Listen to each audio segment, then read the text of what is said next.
much. Welcome, everyone.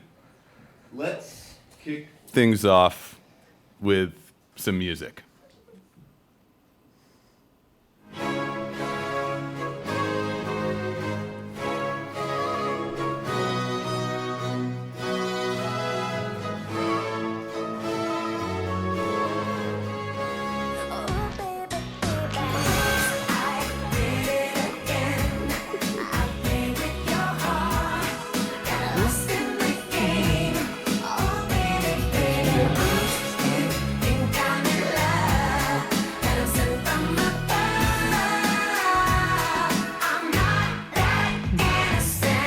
What do these two tracks have in common? Stick around, we will explain all. Welcome to Switched on Pop. I'm musicologist Nate Sloan. And I'm songwriter Charlie Harding. Let's hear that theme, Charlie. There we go. There we go.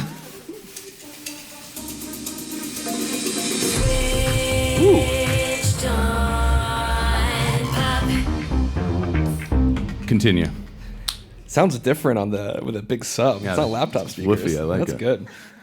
So for the past 5 years, we've been making this podcast where we've been exploring the making and meaning of popular music, and it was founded on the idea that if you're only listening to the lyrics, you're just hearing half the song.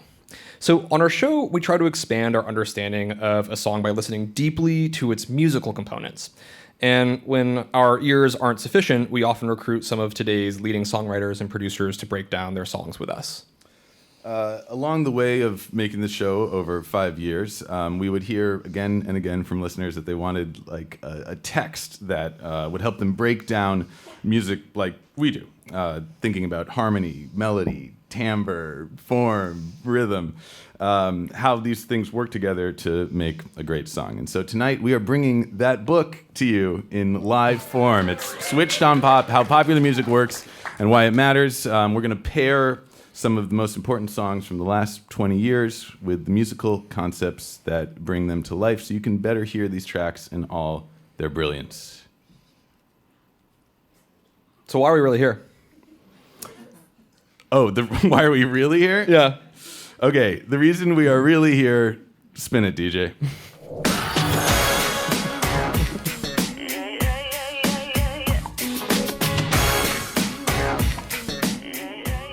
We thought it made sense to start with this song, Britney Spears, Oops, I Did It Again. Oops, exclamation point, ellipsis, I did it again. Released at the turn of the 21st century, and a song that, when it was released, was savaged by the critical establishment. We found one review of this iconic song that called it a bit of competent cheese,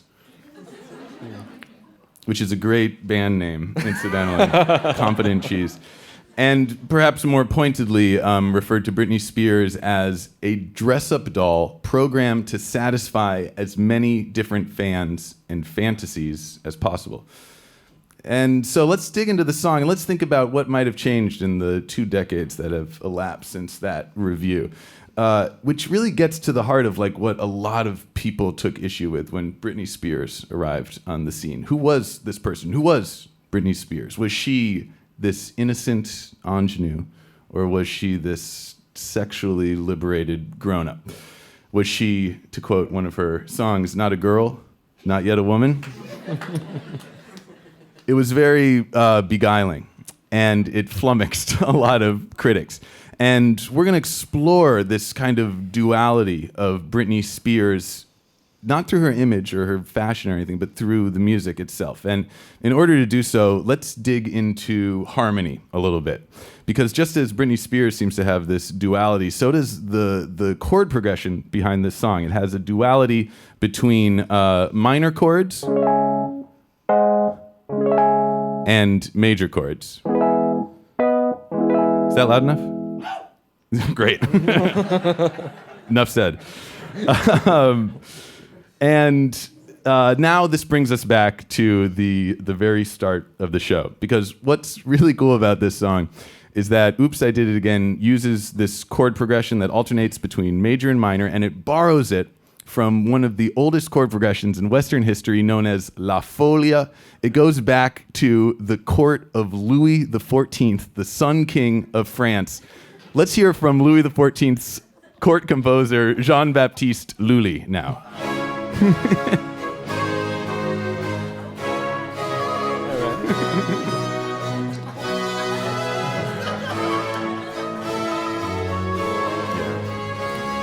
Jean-Baptiste Lully was a very outsized character in Western musical history who just ruled the European musical scene for decades and met a very ignominious end. He would conduct his orchestra with a giant kind of bejeweled, ornate staff, dun, dun, dun, and until one day he accidentally landed this staff on his big toe, which became gangrenous and infected and eventually killed him.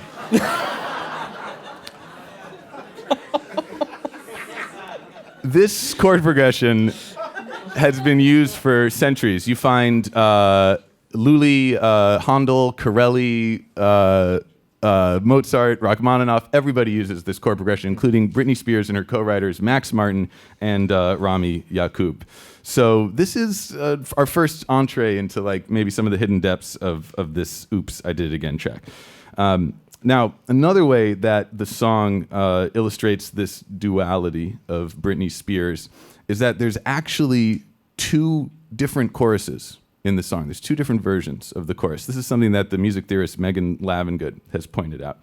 So let's get to know the first chorus, the OG chorus.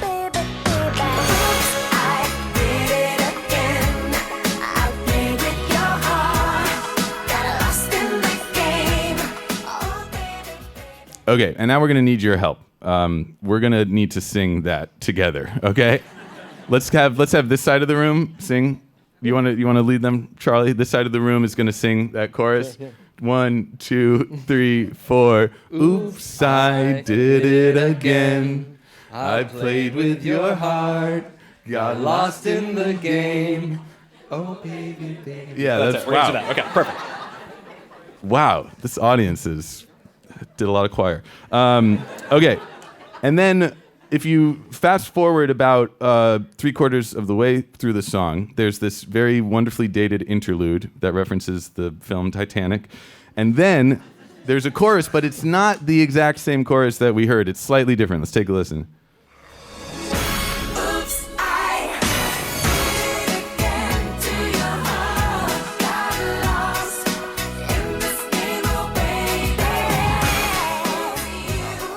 This one doesn't start on the downbeat. There's a pause. Oops, Let's try this side of the room. Let's do it. Are you all ready? 1, 2, 3, 4, pause. Oops, I did it again to your heart. Got lost in this game, oh baby, baby. Ooh. Chills. Beautiful. Seriously. Angelic. Okay, y'all are very impressive.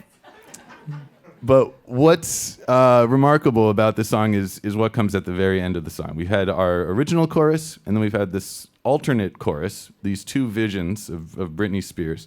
And then at the very end of the song, they come together as one. Yeah, let's have a listen to that.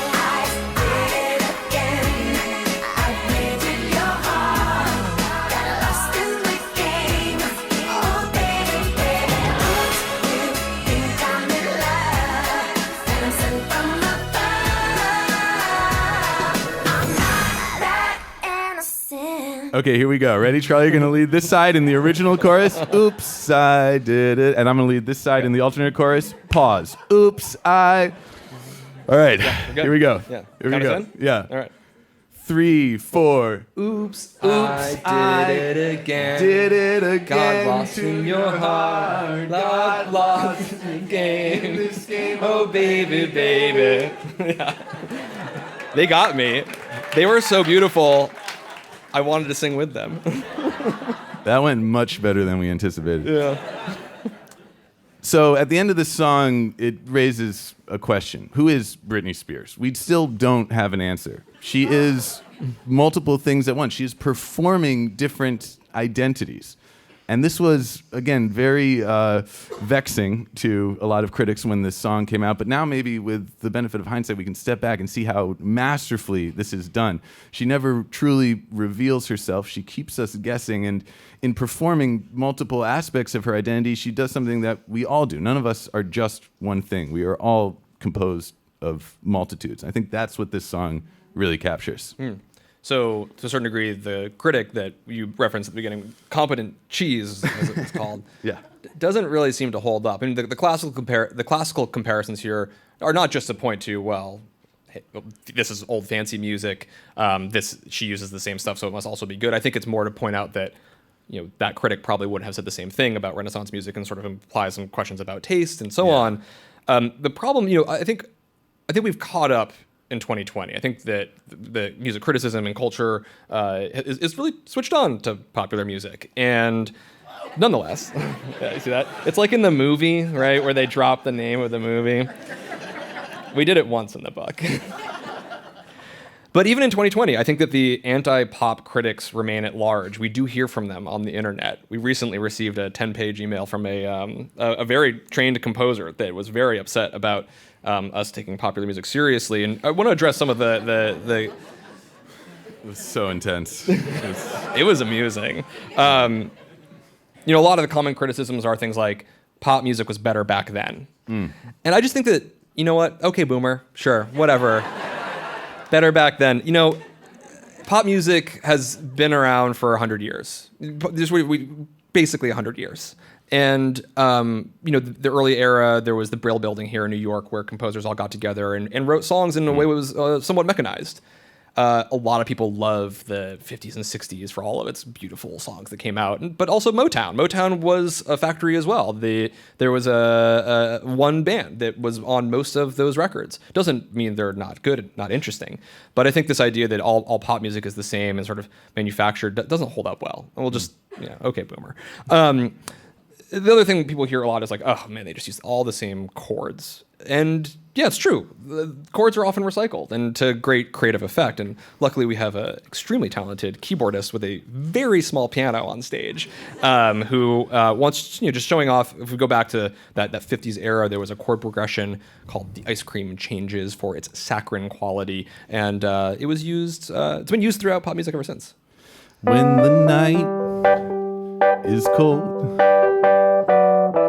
and the land is dark and the moon is the only light we see. Feel free to sing along, people.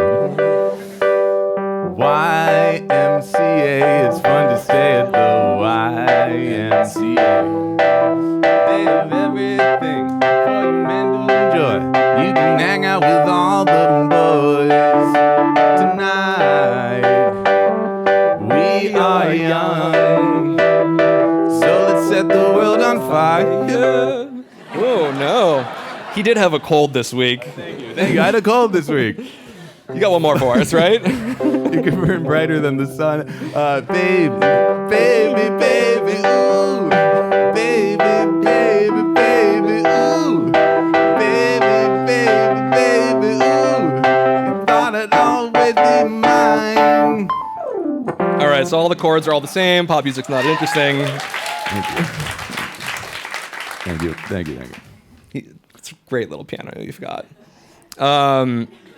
So yeah, they all play the same chords. We also saw that, well, La Folia that we heard earlier, classical composers also recycle harmonic material. And I think all those songs are fun. I don't think that they're bad. They have something in common. Another criticism that is often wagered is that the melodies are uninspired. One of the artists that we talk a lot about on our show because we particularly love her is Taylor Swift. She is really a master melodist. She makes absolute hooks. And she has all sorts of brilliant ways in which she will take her verse melody and then change it up in the second verse in a way that makes it entirely fresh, but you feel like you already know it. But she's not afraid to take a melody and just play one note at a time if she has to really aggressively say something that she needs to make a point. Yeah. She's going to say it with one note. Are we out of the woods yet? Are we out of the woods yet? Are we out of the woods yet? Are we out of the woods? Okay, so maybe it's true. there are some reductive qualities that happen in popular music. Harmonies might be the same. Melodies can sometimes be simple. But we think in going through the book that we found other ways in which popular music today is incredibly innovative, very creative, and pushing boundaries of song structures, song form, song rhythm, and timbre. And we want to go into each of these today: timbre, rhythm, and form, and bring some of the best songs to you to show the ways in which we think pop music is really worth celebrating. And so we're going to kick it off with timbre. Timbre. Timbre. Timbre. Timbre. I did not get that right for about the first 40 episodes of our show. Luckily, Professor Sloan corrected my pronunciation. Timbre.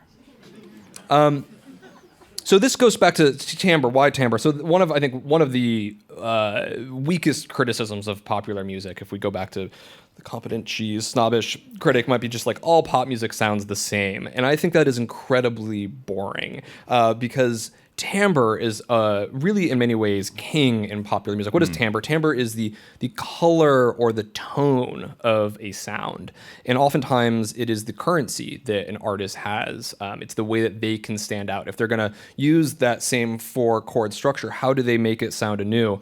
They're going to change the actual tones around them. Yeah.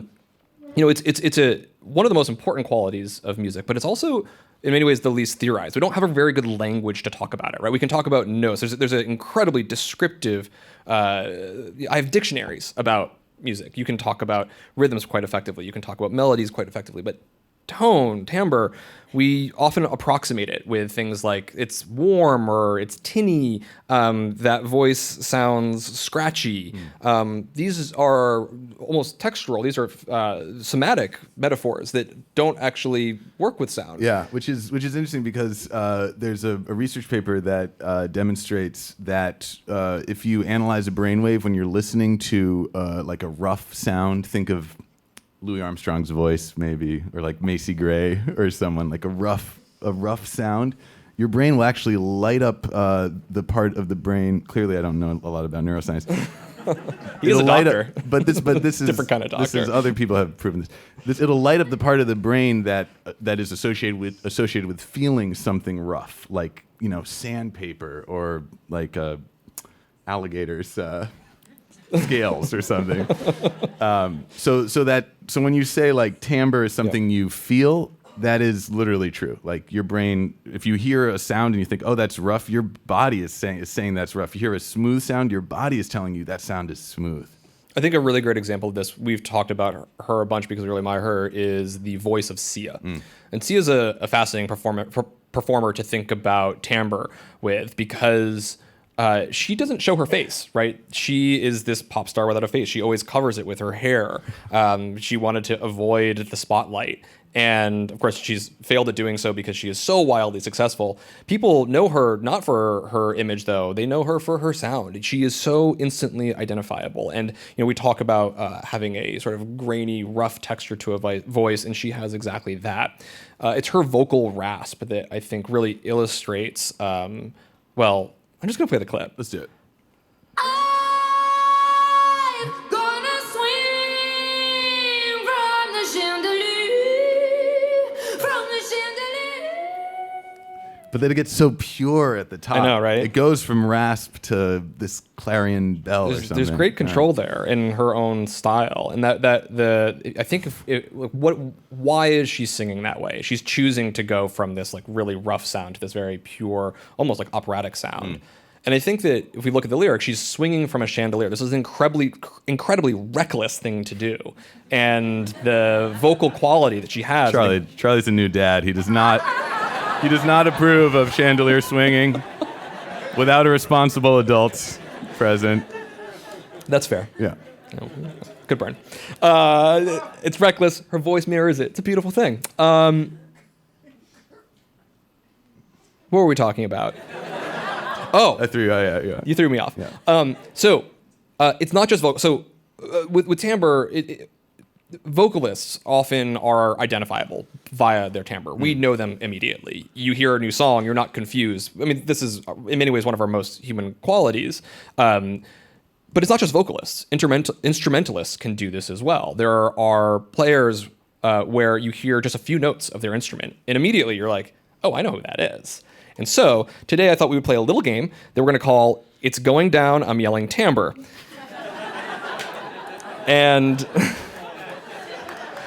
I need a volunteer who feels like they really know like the world of guitar. We're going to listen to some guitarists. Anybody interested in playing a game? You're going to win a prize. All right, we've got a volunteer back there.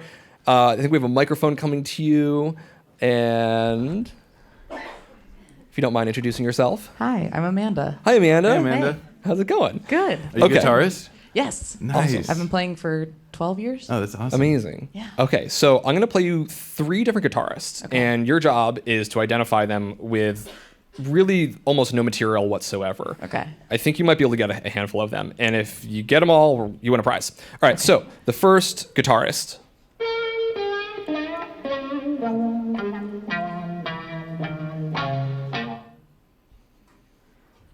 I'm like gonna be. This is I mean, so like- hard. Like, I'm getting like a Jimi Hendrix vibe, but I don't know. Yes, you Oh, got it is? Jimi Okay, Hendrix. cool. That is Jimi Hendrix. Did anyone else feel a Jimi Hendrix Wow. thing? Yeah. Okay. I probably would have said Clapton, honestly. Yeah. Yeah. Clapton's not that jazzy, I feel. Maybe, I don't know. I don't know. You know, he is a jazz scholar, so that's how. I don't know.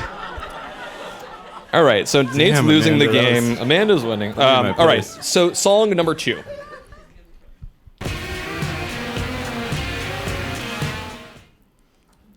So little material. I'm so sorry. Do you want to hear it again? Sure. One more time.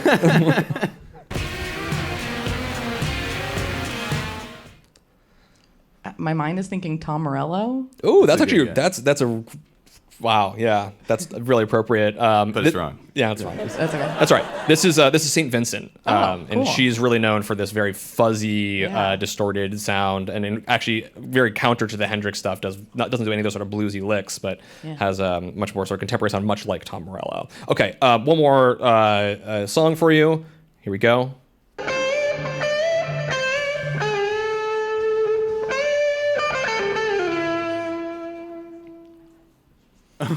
I'm sorry, this is a ridiculous game. Is it the guy that did Cliffs of Dover? What's his name? Oh, interesting. That's what came to no. mind. No, okay. Does anyone else in the audience have an idea? Oh, yeah. This is Santana. Santana. All right. Well, thank you for playing. I'm going down. It's going down. I'm yelling that was timbre. impossible, just for the record. You did such a good job. You get a prize. You get a sticker.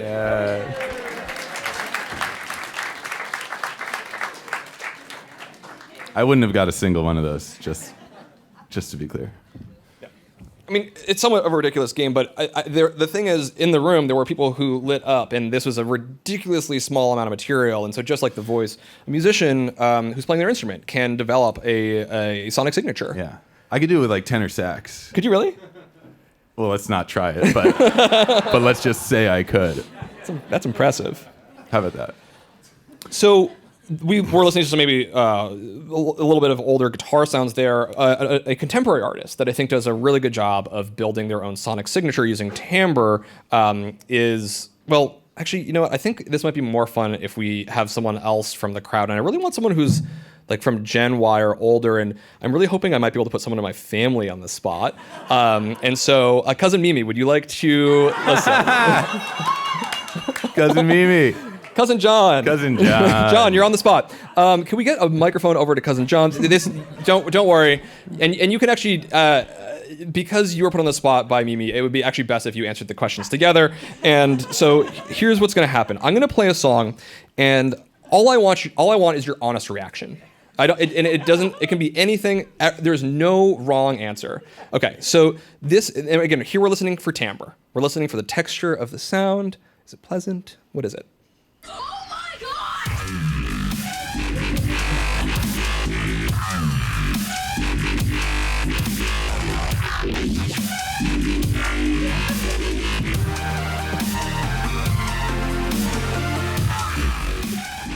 So, what words would you use to describe this timbre? Rough and kind of chaotic, but it changed a couple of times. Yeah. Yeah. And Kazumimi, is this your favorite kind of music? Not quite. Okay, so not yours. Okay, no, not your favorite thing. That's totally fine. In fact, a set of scientists released a paper that showed that this song was used as an effective mosquito repellent against dengue fever. And I think your descriptions were accurate. It is rough. This is. I know it is utterly absurd. I don't understand it. Again, not a scientist, but it was in an academic paper. I don't recommend trying to use that. I think you'd probably upset a lot of people in the process. I want to try this same experiment with something slightly different. What if we were to take that same exact music and play it on the piano?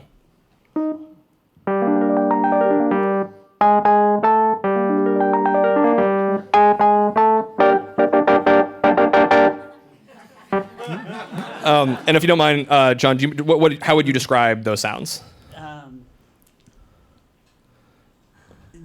No wrong words, whatever. Just totally in a different direction. Just kind of there. Yeah, totally fine. It is, right? It's like it actually feels like maybe That's like often how my playing is described. Just kind of there. I'm sorry. It's okay. Are you gonna? You feel like you hurt yourself. But I think that's exactly the point. Is like when you hear the exact same notes articulated on the piano, it has an entirely different quality, right? The timbre is what brings that song alive. And this was recorded on a laptop, right? This is done entirely with software. I don't know, maybe some of us don't know the song, but it actually won a Grammy. It reached 49 on the Billboard. This is Skrillex's Scary Monsters and Nice Sprites. Those bristling, growling basses completely upended the electronic dance music festival circuit, and it helped bring the genre of dubstep into the mainstream. It may have been even an influential part of why Taylor Swift released this song.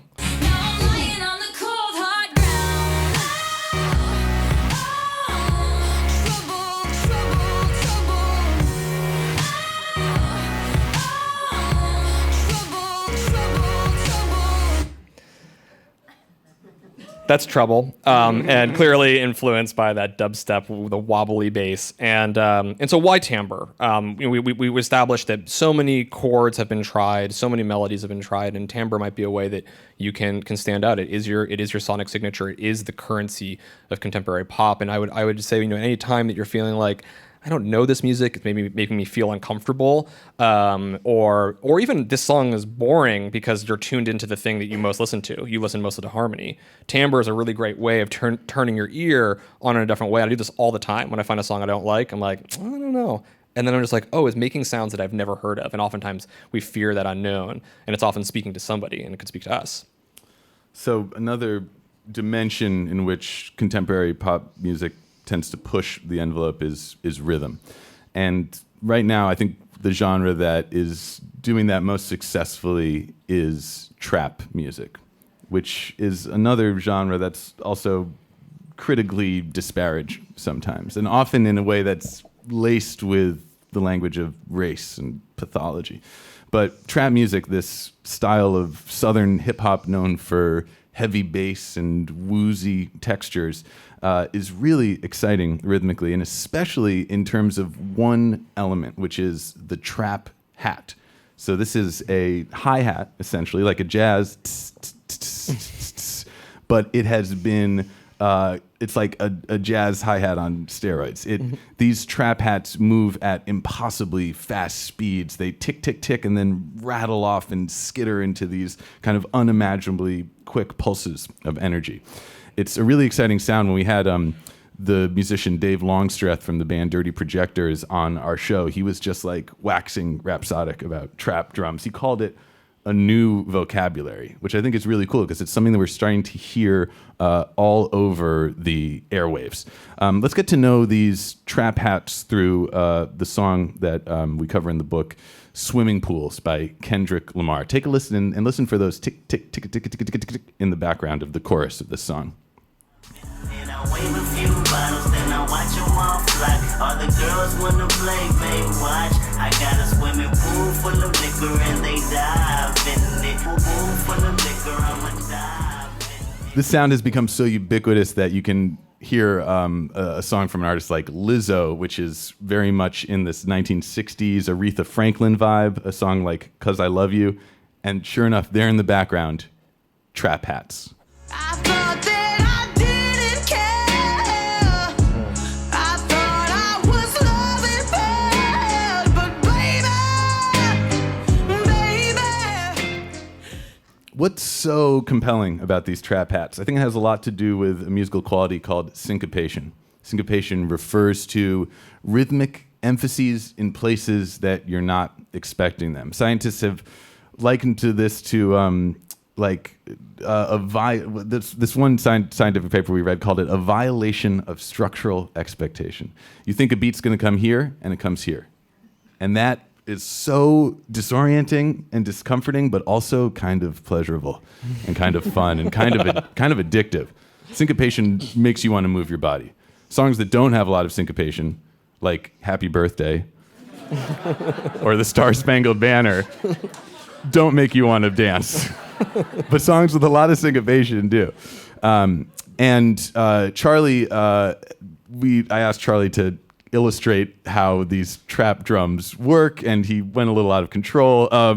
Maybe you could demonstrate some of the creative possibilities of trap hats, So Charlie. let's tune into those trap hats. Here we go.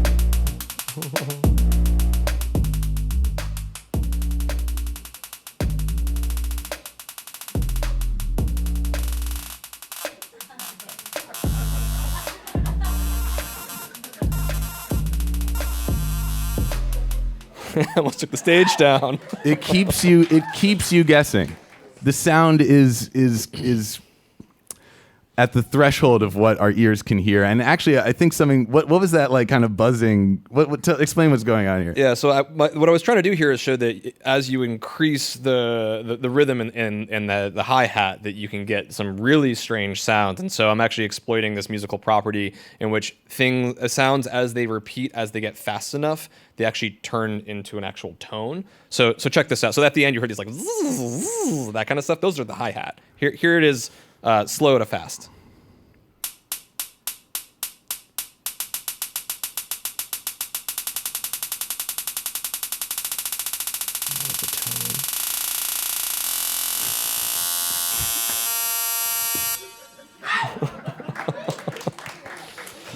Okay, let's bring it back to Kendrick Lamar's Swimming Pools for a second, because what's so effective about this track, Swimming Pools, is not only the presence of trap drums, but how Kendrick Lamar interacts with them. Let's go. We'll zoom in now on the second verse in this song, because here what happens is we have the trap hats ticking along, and they're going to subdivide the underlying beats into groups of two. So essentially, if the beat is here's the beat, the trap hats go tick, tick, tick, tick, 1, 2, 1, 2, 1, 2, 1, 2, 1, 2, 1, 2, 1, 2, 1, 2. Now, at the same time, Kendrick Lamar is rapping in a subdivision of 3. So he's going to take that same beat and he's going to divide it up into 3. He goes, I see the feeling the freedom is granted as soon as the damage of vodka arrived. Or 1, 2, 3, 1, 2, 3, 1, 2, 3, 1, 2, 3, 1, 2, 3, 1, 2, 3, 1. So we have when the second verse starts, we have 2 simultaneous subdivisions of the beat. One in Kendrick's voice into groups of 3, one in the trap hat into groups of 2. Let's take a listen. If I take another one down, I'ma drown in some poison, abusing my limit. I think that I'm feeling the vibe. I see the love in her eyes. I see the feeling of freedom is granted as soon as the damage of vodka arrived. This how you capitalize. This is parental advice. And apparently, I'm over influenced by what you are doing. I thought I was doing the most, and someone said to me. Okay. And this is crazy, and this has a profound effect on us because we are caught between these 2 different divisions of the beat, an even division of the beat into 2 and an odd division of the beat into 3. So if we zoom in on any one of those beats, you're hearing this even subdivision from the trap hats, and then an odd subdivision from Charlie. Yeah, I don't know. Something like that. I'm missing another limb. So our brain is caught between the 2. Are we paying attention to the 2 or the 3? We can't have both. We're caught somewhere in the middle. It's very dissociating. It's very unnerving, but again, it's also really fun, really pleasurable. It sucks us in. And this song is a song that is essentially Kendrick Lamar's meditation on generational alcoholism. It's in some ways an anti-drinking PSA. And yet, when you listen to the section, it makes you feel drunk. It makes you feel inebriated. I think that's very intentional. This song is a warning about the dangers of drinking, but it's also showing you how tempting those pleasures can be. Okay. She gets it. All right, so we've gone through timbre, talked about rhythm, and we're gonna end on form. And that's sort of an elusive part of pop music. Yeah. Probably the least sexy part of. We're gonna end with the least sexy part. I think we're gonna do some really fun stuff here. So, what is form? Yeah. Is the structure of a song. It's how the sections are laid out, right? Okay, that's not very interesting. No. It's very interesting because since the 1960s, verse-chorus form has been the dominant form in pop music. You know, people have written verses and choruses. We'll explain how those work. I think you're probably familiar. But before the 1960s, there was another form that was dominant. It was called AABA form, or 32-bar form. And every song in pop music was written in this form, more or less. Songs like Somewhere Over the Rainbow, My Funny Valentine, Blue Moon, every holiday song, incling Mariah Winter Wonderland. Carey's. All I Want for Christmas Is You. The Christmas song. Those are all the holiday songs. That's Let It all Snow. And to Rudolph the Red-Nosed Reindeer. Sorry, okay, go ahead. To demonstrate how AABA form works, we're very lucky that actually here tonight is one of the masters of AABA improv art. He's actually sitting on the stage next to me right now. Everybody, Nate Sloan. This is, I think part of the reason that AABA form was so appealing and kind of dominated popular music from the 20s to the 50s is that it's a very industrial approach to songwriting. You can just churn out these AABA songs. And as Charlie mentioned, a lot of popular music has used this kind of factory model, whether it's at the Brill Building or Tin Pan Alley or Motown or today's songwriting studios. And so songwriters would just mass produce these AABA songs. Let's do one together now. Okay, in order to write an AABA pop song, it's going to have 3 sections that are exactly the same, so that makes our job a lot easier. Three of the four sections are A's, so we're already like 3/4 of the way there, and then we need a contrasting B section. Let's start by getting a title for our song. Think of a pithy kind of phrase or an idea or something that grabs your attention, something that people might have said in the 1920s or 30s. Shout out some suggestions, and we'll see what comes up. When the Rain's Fallen. That's fabulous. Gorgeous. Let's get a couple more ideas, so that one will definitely win. Any other ideas? Church time? Great. This corner is very prolific. Anyone else want to jump in? A phrase from the 1920s or 30s? Gosh, I love my hat. Yes. Okay, that's what we're going to do. Sorry when the rain has fallen. Gosh, I love my hat. Okay, so now we just need 3 rhymes with the word hat. Any ideas for words that rhyme with hat? Cat. Spat, I heard. And chat. Okay. Okay, great. So, what was it? Gee, I love my hat. Gosh. Sorry. Gosh. Whoa. Easy, people. Gosh, I love my hat, and spat, chat, and cat. Is that right? No. You got to keep track of this, Charlie. Oh, you're the improv artist. You suck. Okay. Spat check. I got you. Okay. I'm here for you. Okay, so let's say the first verse is like, I was walking down the street one day.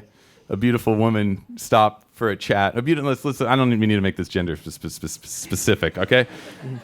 A beautiful person stopped for a chat. They said they dug my fedora. Gosh, I love my hat. Okay, so there we got through one A. We know each of these A sections is going to end with our sort of titular phrase, so that makes our life easier. Okay, let's go to the next one. I was hanging out with my. I was out with my friend. We got into a spat. They criticized my bowler. Gosh, I love my hat. I'm not saying it's a good song, people. Okay. And then we need a B section, which will present some kind of contrasting information. It could be like, I used to walk around with my head so bare.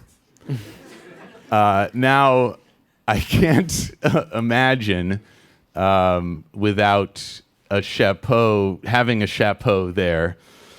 Oof. And then we get to our final A section, and what's our last word? Cat. Okay. I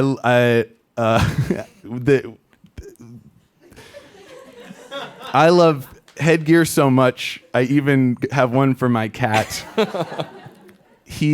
They're decked out in a, what's another kind of hat? In a baseball cap. Gosh, we love our hats. Okay, I was walking down the street one day. A beautiful person stopped for a chat. Well, they said they liked my fedora. Gosh, I love my hat. I was speaking with a friend, and we got into a little spat. They didn't like my bowler, but gosh, I love my hat. I used to walk around with my head so bare, but now I've got a chapeau and everything's right there. I forget how that one went, people. And then I love headgear so much. Even got one for my cat. He's got a little baseball cap now, and gosh, we love our hats.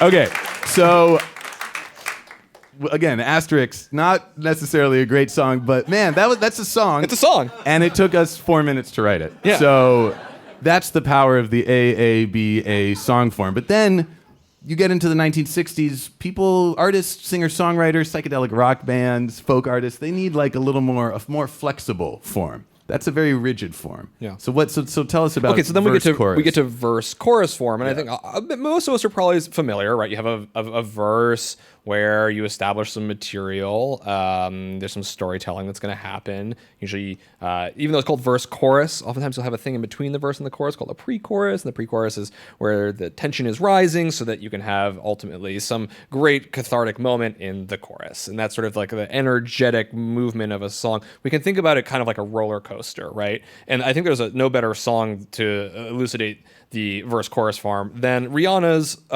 2011 song We Found Love, featuring or produced by Calvin Harris. And so we're just going to start off with the verse. And again, this is sort of like establishing material, and it's just kind of chill. Here's what's happening. Yellow diamonds in the light, and we're standing side by side as a shadow crosses. That's like the beginning of the roller coaster. That's the beginning of the where roller you're just coaster. like kind of Yeah. rolling along on a Just flat like- surface. You're Yeah. just getting Yeah, strapped okay. in and getting ready, yeah. But then what happens on a roller coaster next is like you go up the thing, it's like tick, tick, tick, tick, tick, tick, tick, tick, tick, tick, tick, tick, right? Yeah, we're laying back, and things need to build, and so that's kind of what the pre-chorus does. We don't want to give everything away yet. We have to have some building. Come alive. It's the way I'm feeling, I just can't deny.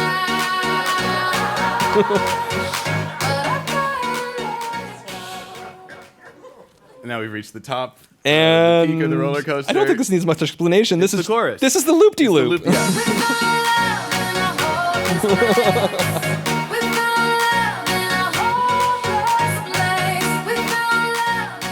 And so normally, okay, you've got the verse, the pre-chorus, and the chorus, and typically, where would you go after that? Anybody? Back to the verse, right? Yeah. Verse, chorus form. And then you do it all again. And then you do it all again. Yeah, do the whole thing again. Maybe you'll have a bridge, and then chorus, chorus. And that's kind of like every song since the 1960s likes to do that. Except for Rihanna. She doesn't do that. No, because pop music is always trying to push forward and make new sounds, and one of those is in song form. She adds 2 entirely new sections to her song. This is one of the first successful pop songs to do so. The next one we call the build.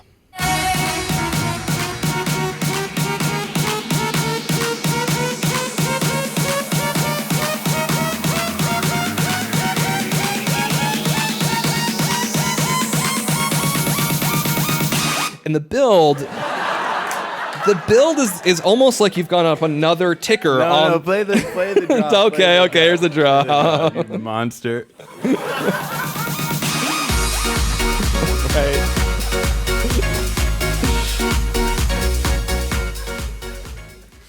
This might, at this point in 2020, sound like, yeah, I've heard that before. But obviously, you're all having a lot of fun. I think it's incredibly fun. This was very strange at the moment.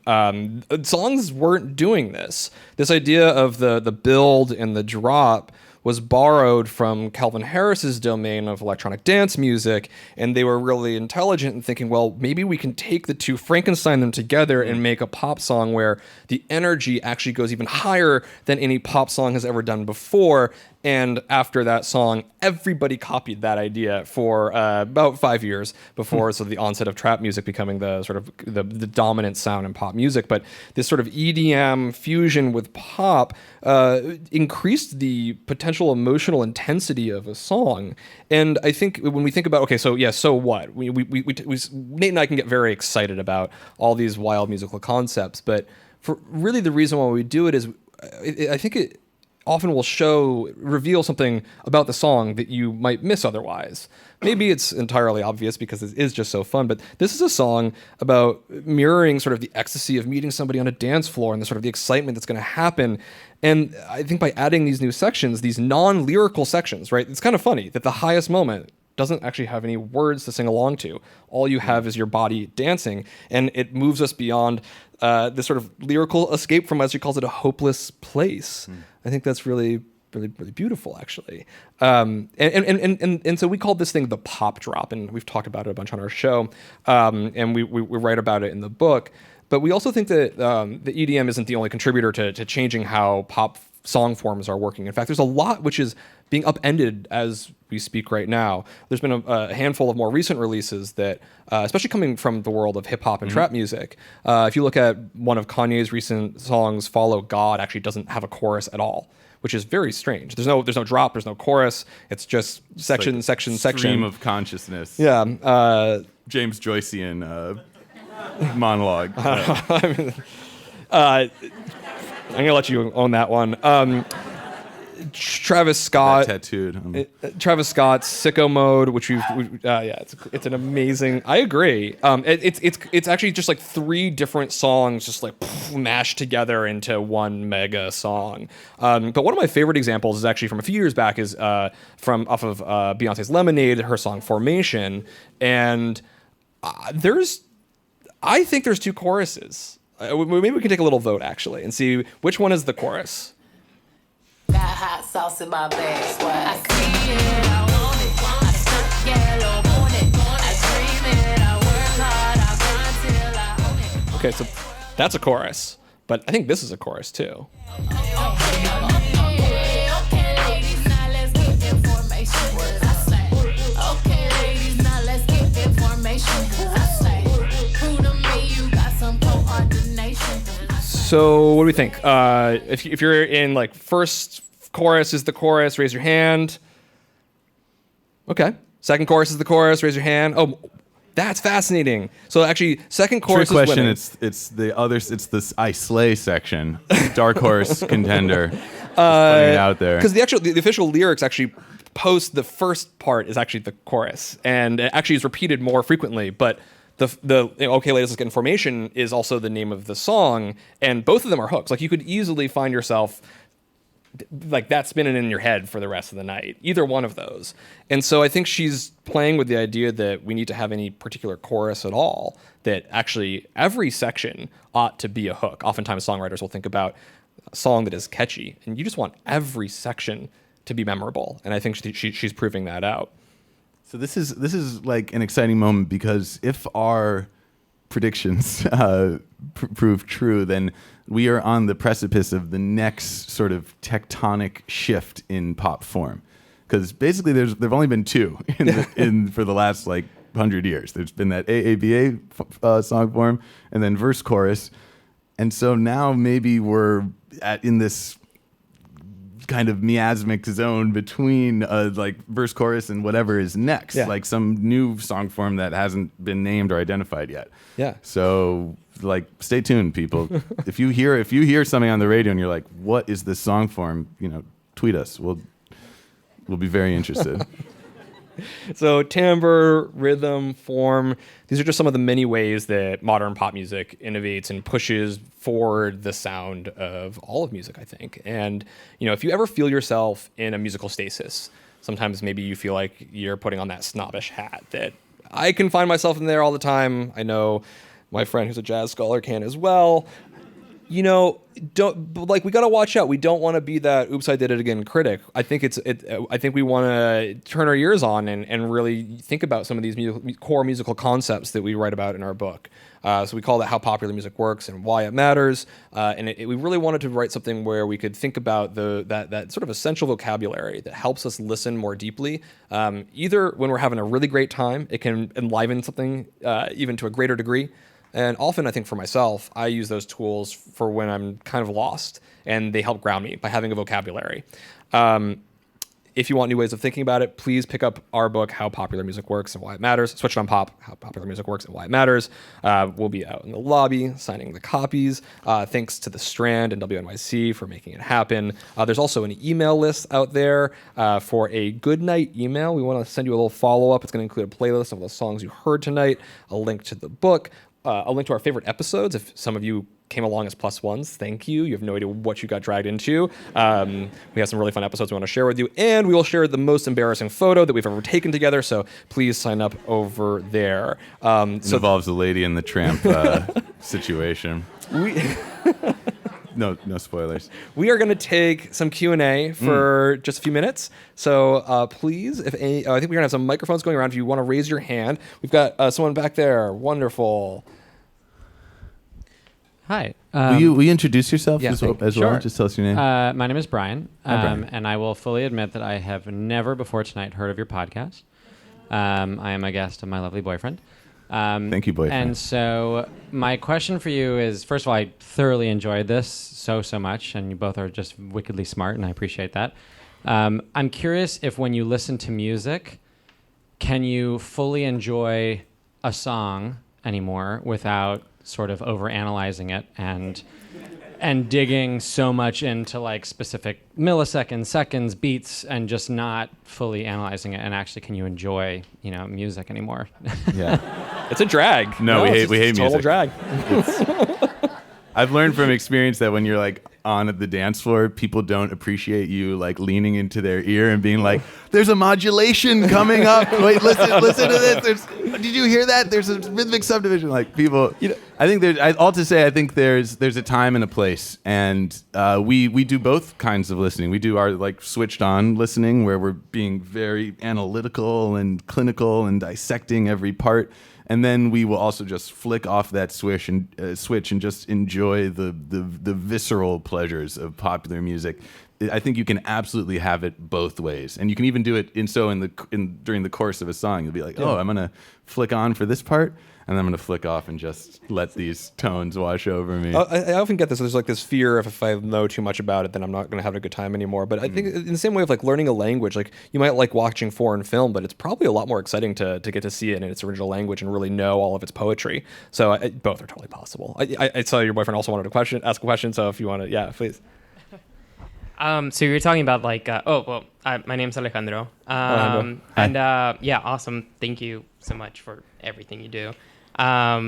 You talked about like kind of the changes in pop music. You think Billie Eilish and Phineas are kind of like in the beginnings of creating that new change? Yes. Yeah. I think they're like they're some of the most exciting artists. Billie Eilish is this up and coming musician, and Not Phineas has happened. She's happening. She came. Veni Vidi Vici.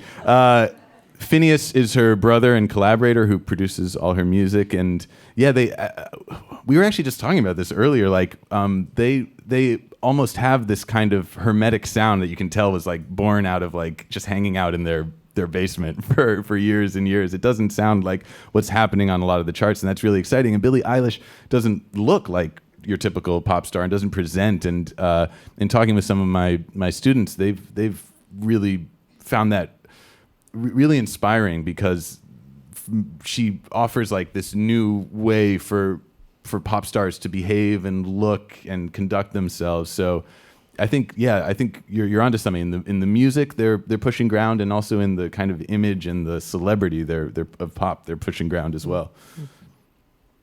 Let's go over into this corner. We'll go back there and then to here. Hi. Hey. What's your name? Leo. Leo. And I'm also Dead Air Records. I've followed you guys for a Dead while. Air on Instagram. Records. Yeah. I run a little music podcast, Very not unlike cool. this one. Thanks for coming out. What instruments do you both play, and which is your favorite one to just kind of jam out on when you're alone? I play the guitar and this primarily. I play the mandolin decently well, and I can play the bass and drums and keys poorly. What's your favorite, though? What's your favorite? Oh, yeah. Honestly, probably making sound design and Hell yeah. synthesis is my favorite right now. I play piano pretty well and banjo pretty poorly. And mini piano quite well, actually. And mini piano. Very, very yeah. And I really like playing piano. I've been having a lot of fun. I've been working on my left hand a lot, like walking bass lines, and I've just like, I love it. Hell yeah. Yeah. Yeah.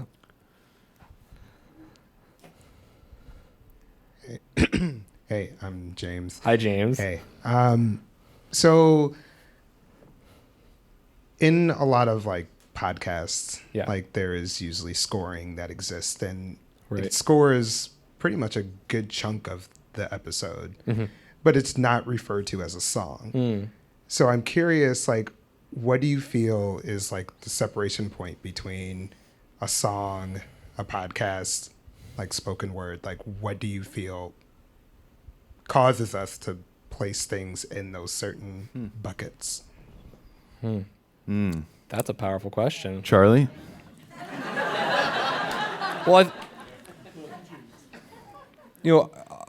as much as we think about the sort of like the deep analytical properties of music, I think we're also really curious about the social functions of what music is doing at any given moment. Like even why like a particular genre is trending.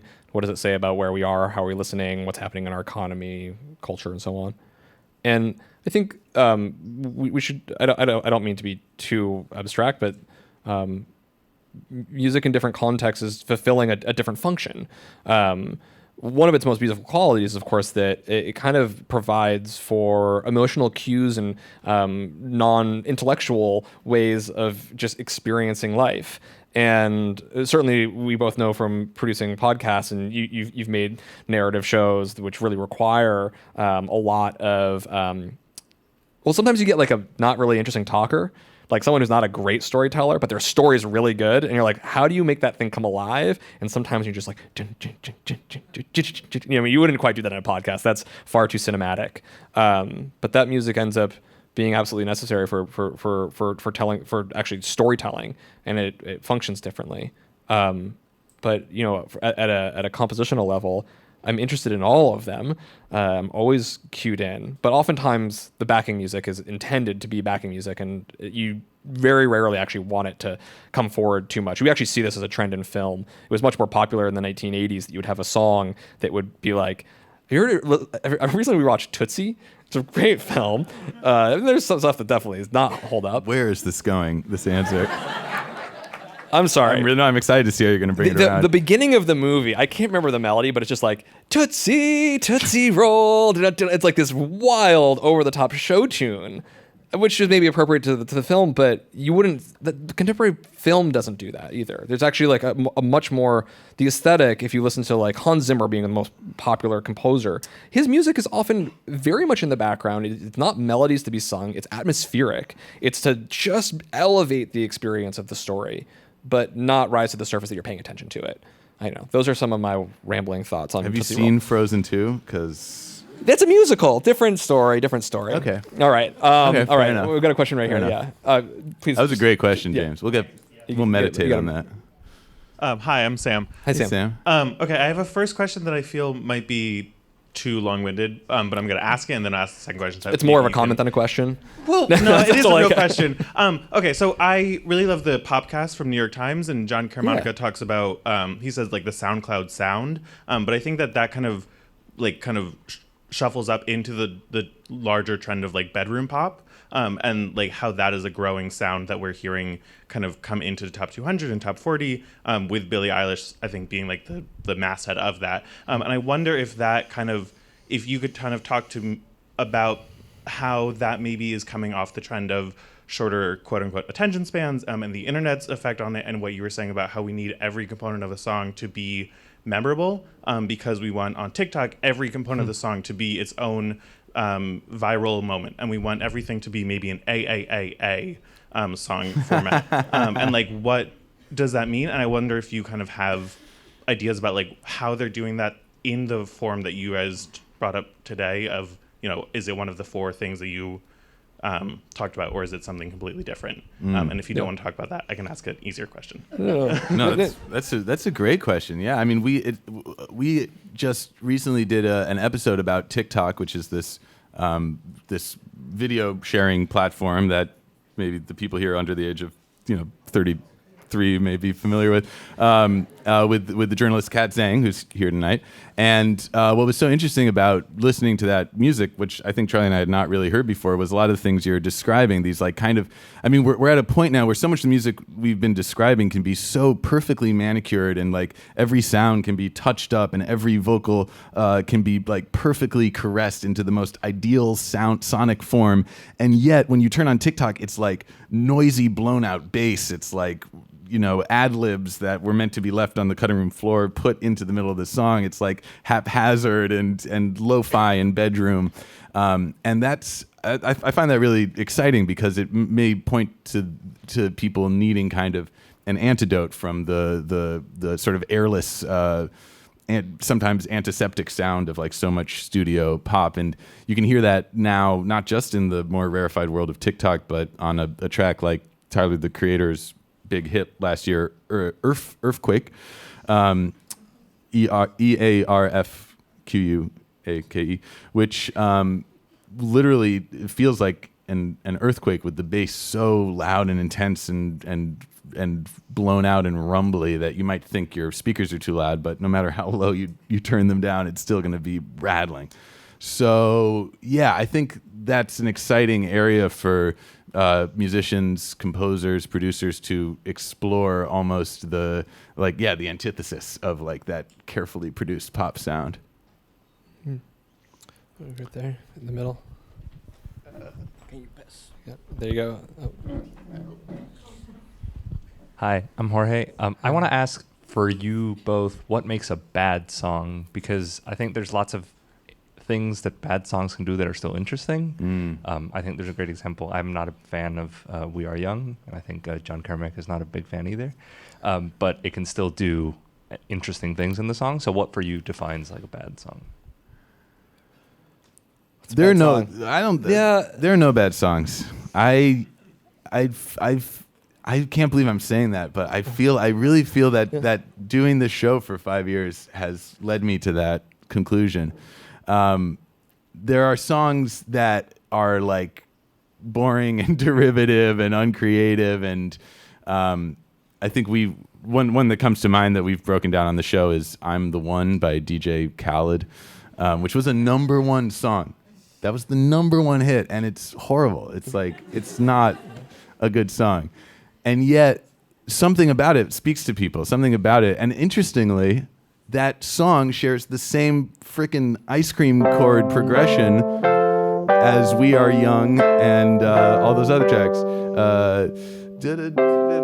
What are the lyrics? I'm the one. I'm the one right now. The one, yeah. I'm the one. Early morning in the dawn, gonna run the nine. I'm the one, yeah. I'm the one tonight.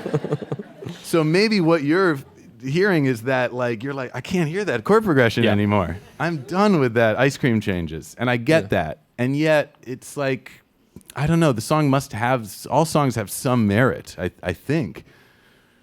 I think there's always, I mean, I'm always interested in what a song, why a song is there, what is it doing there, and I think for a long time we sort of had this idea that, well, things are just being handed down to us by corporate overlords, and yes, there is a lot of intentional marketing, pushing, and gatekeeping that exists in music, but we also have, there's also the complication of we have a lot of listener agency at this point, which often navigated through algorithms and so on, but we also it's so hard to write a song which is successful. Like the most successful songwriters struggle to write the next successful song.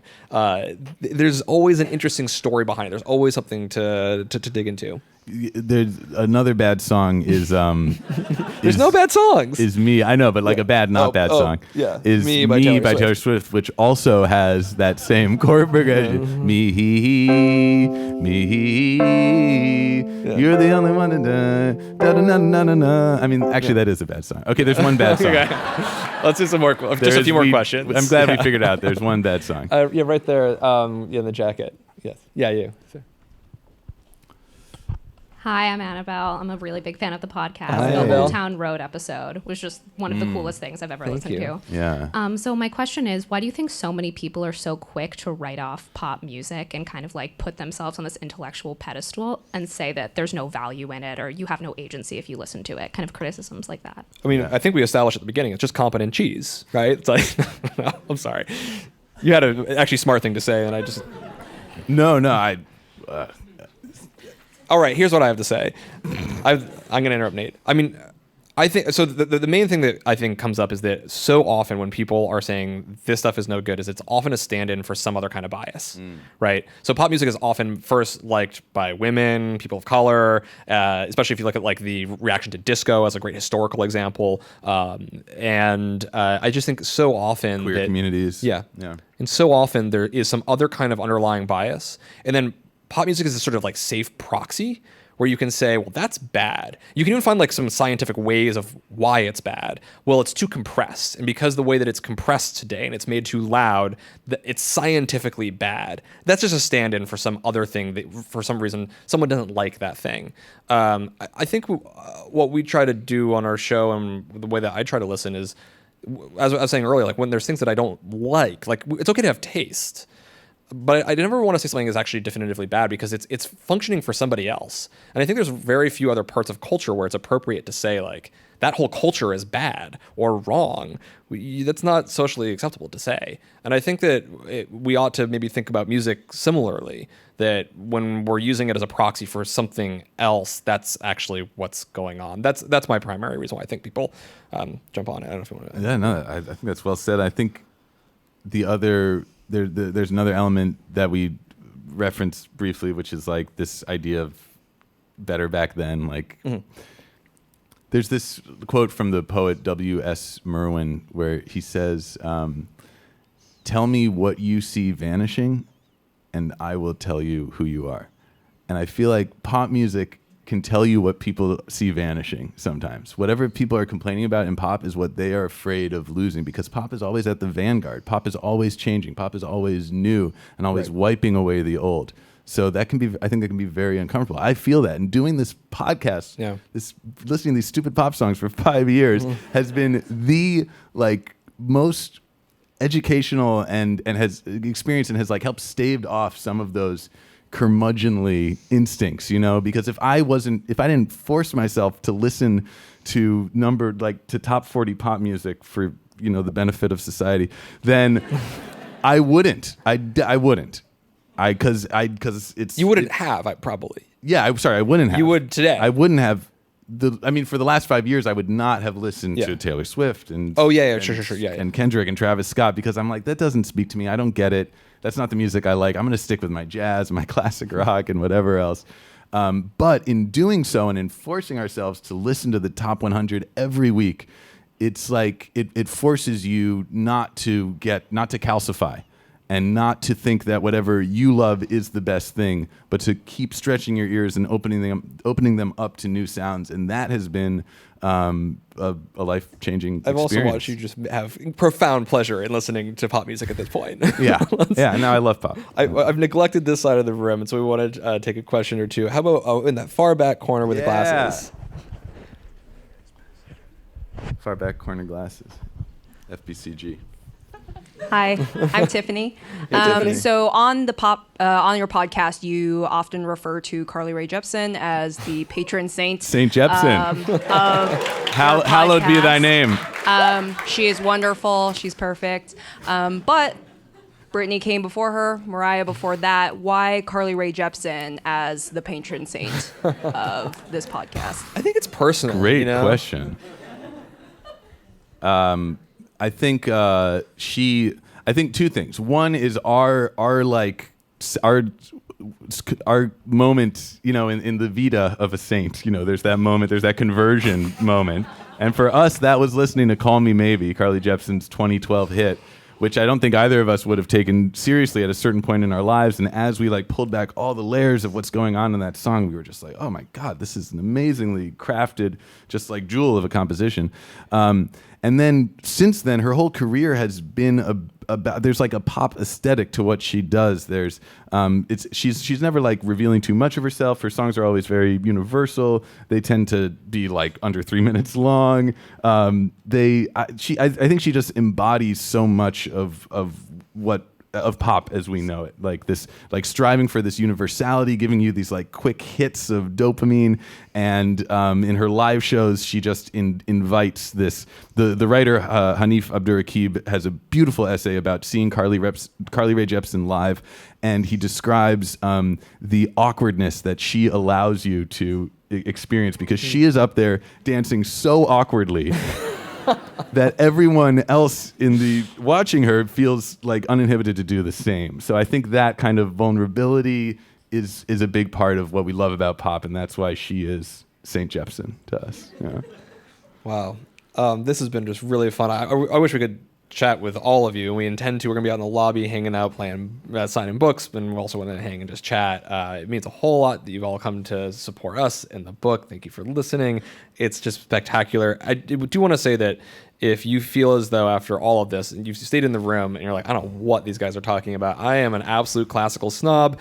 Nate does have one last song for you.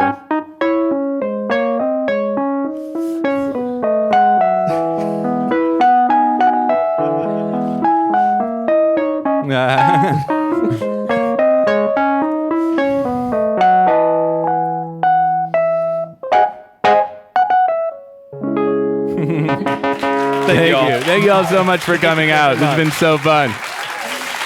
Thank you.